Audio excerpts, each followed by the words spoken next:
Friday again. I can't believe how quick it happens. But let's see, last Friday, uh, I was in right outside Zion National Park at the campground with Olivia. Olivia was sitting with me at the picnic table, and she was holding up the picture of my parents and helping me pronounce the Spanish words because she speaks Spanish. I didn't realize that. There's a lot of things I learned. We learned about each other. It was great. So it was a great time to hang out. So let's see. What else? Got motorhome partially cleaned out. Um, Made a list of things that need to be worked on. Oh, the catalytic converter is having an issue apparently. That's what the code says, and it was going real slow up hills coming home. So I need to take that in and have it worked on. My cat was stolen in uh, St. Louis several years ago, but it was like 60,000 miles ago. So I looked up and they said aftermarket cats last about 40 to 60,000 miles. So I guess it's time. Try Gemini and Google Chrome, chat with voice text, get answers. Gemini on my phone, it works really great. I love it. Patricia Bowman. Hi, Richard. Happy Friday. Lisa, happy Friday. Richard. Sharon, number one fan. I'm sorry, Sharon, about your relative that's in hospice. Prayers, prayers, prayers. Um, that that if they pass quickly, with no pain. So okay. What else? I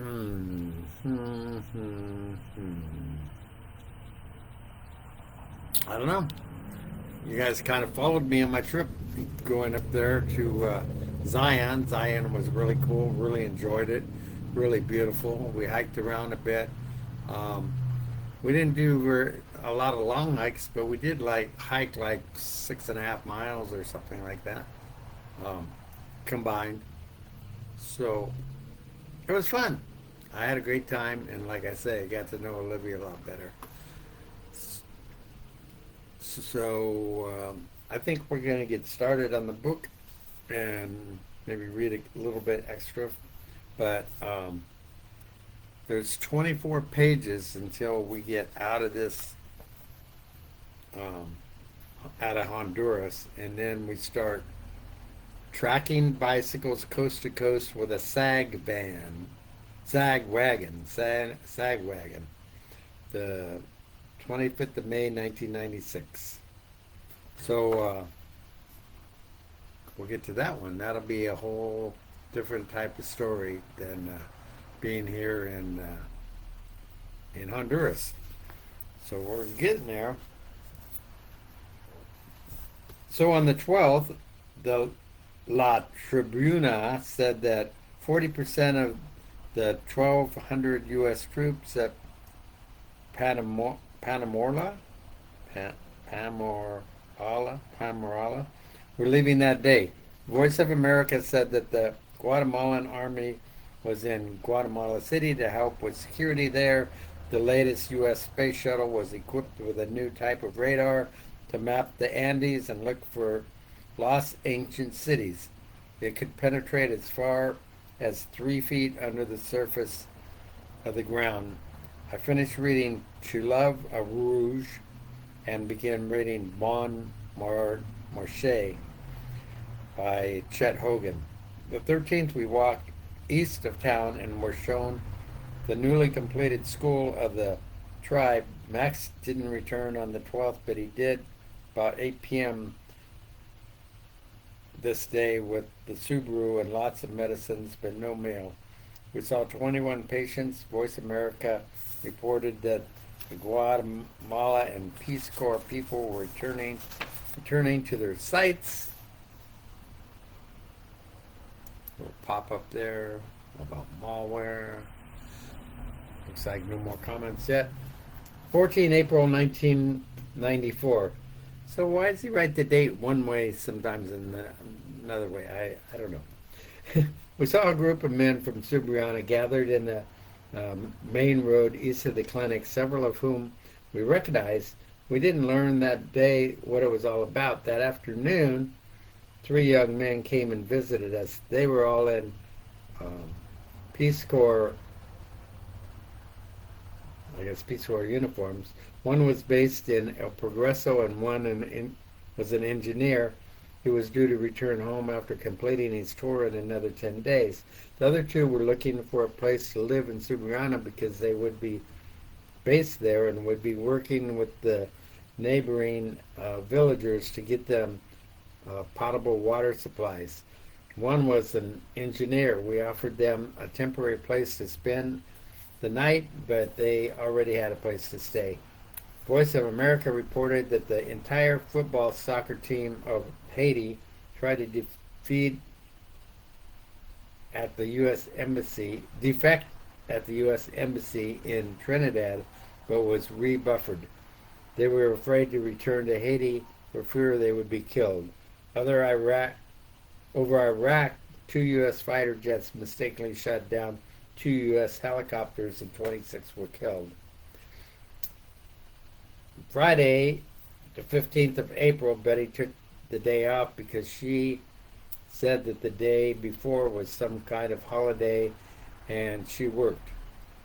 We saw 11 patients in the morning, had lunch, and left in the Subaru at 12:35 for St. Pedro Sula. We checked in a hotel,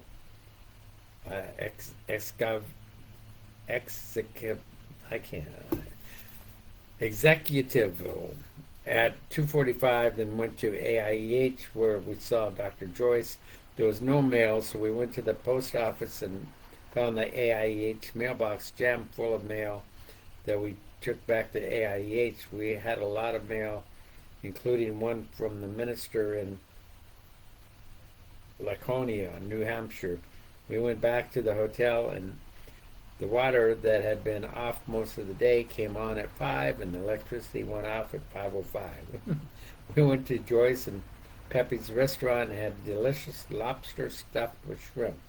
We made the mistake of not asking the price ahead of time, and were shocked when we got the bill for 450 Lampera, about $60. We planned not to eat there again. The electricity was on when we returned back to the hotel. Saturday the 16th, Kodak was closed, so we had pictures developed and printed in Cornecia. Luis went to American Airlines for an interview for a part-time job as a ticket counter. Betty and I went to see Dr. Nellie Paz, dermatologist, again about Betty's rash on her shins that never completely disappeared. She thought it was gone, that it was some sort of allergy, possibly due to insect bites. She told Betty to apply Manzanilla tea packs to the area twice a day and then apply dermotive cream and take Claritin, 1 tablet a day. We then had lunch at the Pizza Hut on the north side of the city. Pizza Hut? Wow, okay. There's Bonnie. Hello, Bonnie. All right. That afternoon, Joyce, Betty, and I went to a Mercado and bought a bookcase that she put in her house. Then we went to her office and helped put up lots of medicines. In the midst of that, Karen Glenn showed up. Her husband was a dentist. They were missionaries that had been in Nicaragua and transferred to Tegucigalpa. She said she had gotten to San Pedro Sula after being with a brigade of doctors, dentists, etc., and had spent a week at the small town of Novia Octopeki, 12 miles from El Salvador border, and a 6-hour drive from San Pedro Sula. She was tired and went to Hotel Toronzo for a nap and came back. And she, Dr. Joyce, Luis, Christine, Betty, and I went to um, es- Escalupes for dinner for good tipica. Yeah, I'm not good with Spanish. Tipica's food. The 17th, we met several doctors and other people having breakfast at Grand Hotel Sula. They were finishing up 2 weeks as a brigade doing medical and dental work at a small town.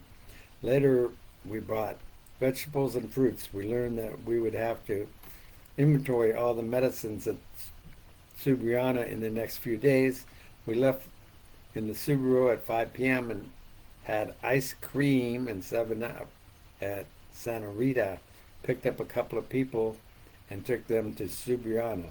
I discovered that the new ignition switch that had been put in the Subriana had been removed and the old one was put back in. Huh, that's weird. How do you notice that, or what happened? Okay. Interesting. Looking to see if there's any other notes here. Okay. The 18th in the morning, Betty was upset because the consultation rooms were all in a mess. Blood was on the plastic table cover, suturing material and instruments not in the workroom, and the pharmacy was a mess. Betty came home a little after 8 and wanted to know why the other Betty was so upset. So she told her. She then cried and went home and didn't return all day. We had been suspecting for about 6 months that Betty was suffering with burnout with her job at the clinic, and the other Betty and Horacio inventoried most of the medicines that day and finished the next day. Betty worked well the 19th. Wednesday, the 20th of April, we saw 14 patients and had finished reading Bon March. A donkey was in back of the yard for the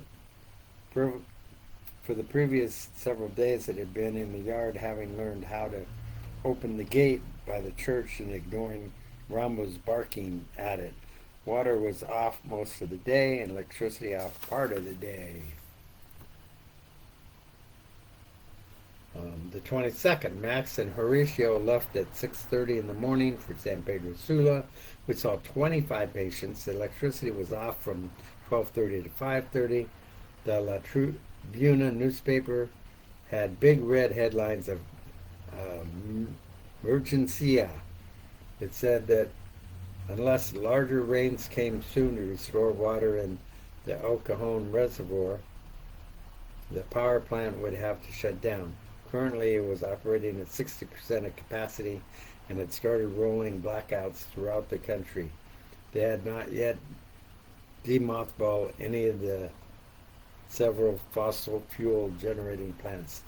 Saturday, the 23rd of April, Voice of America reported that former President Richard Nixon had died several days after a severe stroke in New York. He would be buried the following Wednesday in Yorba Linda, California. Bosnia Serbs quit attacking the supposedly safe refuge camp of Muslims and was moving at least 3 kilometers away from the camp. The UN had been unable to stop their attacks, but had killed at least 77 and wounded over 2,000 in the previous 3 weeks. Tuesday the 26th, we were up by 5, ate breakfast, finished packing all our things to go to La Laguna by 6, when Felix said for us to be ready. Patients began arriving soon after that. Felix and Israel came at 9 and went to Tanita while we finished seeing patients. We left at 9:30 and arrived at La Laguna at 11. Felix said that they had gone to Yorba for gas, but I noticed that the gas gauge only registered quarter full. We met Rosa the next the new nurse, and